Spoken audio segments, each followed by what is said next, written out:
کہ میں نے ایک انصاری عورت سے شادی کی ہے۔ نبی کریم صلی اللہ علیہ وآلہ وسلم اسے فرمانے لگے، کیا تم نے اسے دیکھا ہے؟ وہ کہنے لگا کہ نہیں۔ تو نبی کریم صلی اللہ علیہ وآلہ وسلم نے اسے کہا کہ جاؤ اسے جا کر دیکھو، کیونکہ انصار کی عورتوں میں کچھ ہوتا ہے، یعنی انصاری عورتوں کی آنکھیں چھوٹی ہوتی ہیں۔ منگیتر کو دیکھنے کی حد میں امام شافعی رحمۃ اللہ علیہ کہتے ہیں کہ جب مرد کسی عورت سے شادی کرنا چاہے اس کے لیے عورت کو بغیر اوڑھنی کے دیکھنا جائز نہیں۔ ہاں، اس کا سر ڈھانپے ہونے کی شکل میں صرف چہرہ اور ہاتھ اس کی اجازت کے بغیر بھی دیکھ سکتا، یعنی چھپ کر۔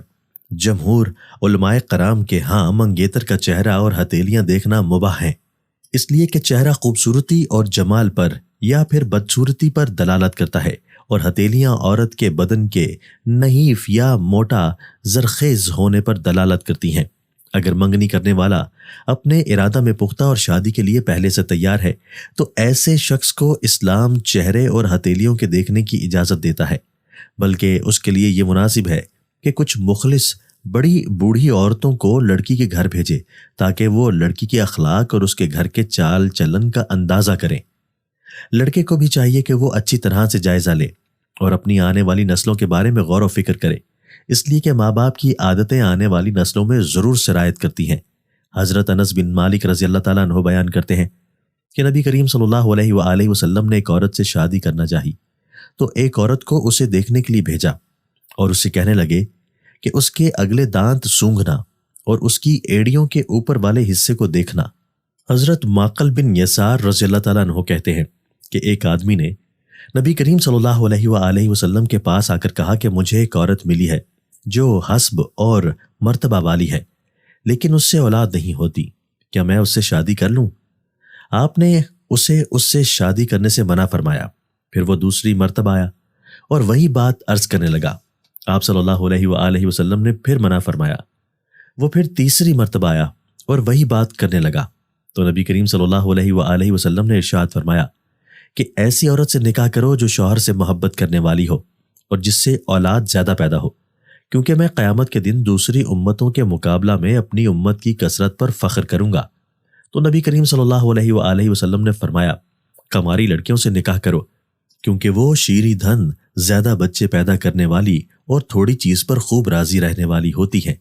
حضرت سال بن سعد سعدی رضی اللہ تعالیٰ عنہ بیان کرتے ہیں کہ ایک عورت نبی کریم صلی اللہ علیہ وآلہ وسلم کے پاس آئی اور کہنے لگی، اے اللہ کے رسول صلی اللہ علیہ وآلہ وسلم، میں اپنے آپ کو ہبہ کرتی ہوں۔ نبی کریم صلی اللہ علیہ وآلہ وسلم نے اس کی طرف دیکھا اور اپنی نظریں اوپر کرنے کے بعد نیچے کر لیں۔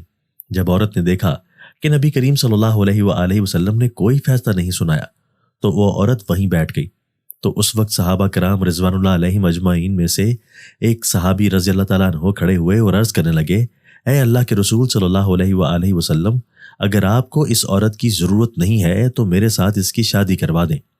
نبی کریم صلی اللہ علیہ وآلہ وسلم نے فرمایا کہ تیرے پاس کچھ ہے، یعنی مال وغیرہ؟ تو اس صحابی رضی اللہ تعالیٰ عنہ نے جواب دیا، میرے پاس کچھ بھی نہیں۔ نبی کریم صلی اللہ علیہ وآلہ وسلم نے فرمایا، جاؤ اپنے گھر والوں کے پاس، دیکھو ہو سکتا ہے کچھ مل جائے۔ وہ صحابی رضی اللہ تعالیٰ عنہ گئے اور واپس آ کر کہنے لگے کہ مجھے کچھ بھی نہیں ملا۔ نبی کریم صلی اللہ علیہ وآلہ وسلم نے فرمایا، دیکھو اگر لوہے کی انگوٹھی ہی مل جائے۔ وہ گیا اور واپس آ کر کہنے لگا، اے اللہ کے رسول صلی اللہ علیہ وآلہ وسلم، اللہ کی قسم لوہے کی انگوٹھی بھی نہیں ملی، لیکن میرے پاس یہ چادر ہے، اس میں سے نصف اسے دیتا ہوں۔ حضور اکرم صلی اللہ علیہ وآلہ وسلم فرمانے لگے، اس کا تم کیا کرو گے؟ اگر اسے تم باندھ لو تو اس پر کچھ بھی نہیں ہوگا۔ وہ شخص نبی کریم صلی اللہ علیہ وآلہ وسلم کی یہ بات سن کر بیٹھ گیا اور زیادہ دیر بیٹھا رہا، پھر اٹھ کر چل دیا۔ نبی کریم صلی اللہ علیہ وآلہ وسلم نے اسے جاتے ہوئے دیکھا تو اسے واپس بلانے کا حکم دیا۔ جب وہ واپس آیا تو نبی کریم صلی اللہ علیہ وآلہ وسلم فرمانے لگے، تجھے کتنا قرآن آتا ہے؟ اس نے دست ادب جوڑ کر عرض کیا کہ فلاں فلاں سورہ آتی ہے۔ تو نبی کریم صلی اللہ علیہ وآلہ وسلم نے فرمایا، کیا اسے زبانی پڑھ سکتے ہو؟ وہ کہنے لگا کہ جی ہاں۔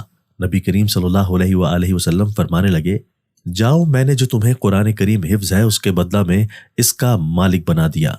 وہ بیوی حاصل کرو کہ جو ایمان والی ہو اور آخرت کے کاموں میں تمہاری مدد کرے۔ اللہ تعالیٰ سے دعا ہے کہ وہ ہمیں نبی کریم صلی اللہ علیہ وآلہ وسلم کی تعلیمات پر مکمل طور پر عمل کرنے کی توفیق عطا فرمائے، آمین۔ ناظرین، کمنٹ باکس میں اللہ تعالیٰ کے 99 ناموں میں سے ایک نام ضرور ٹائپ کریں۔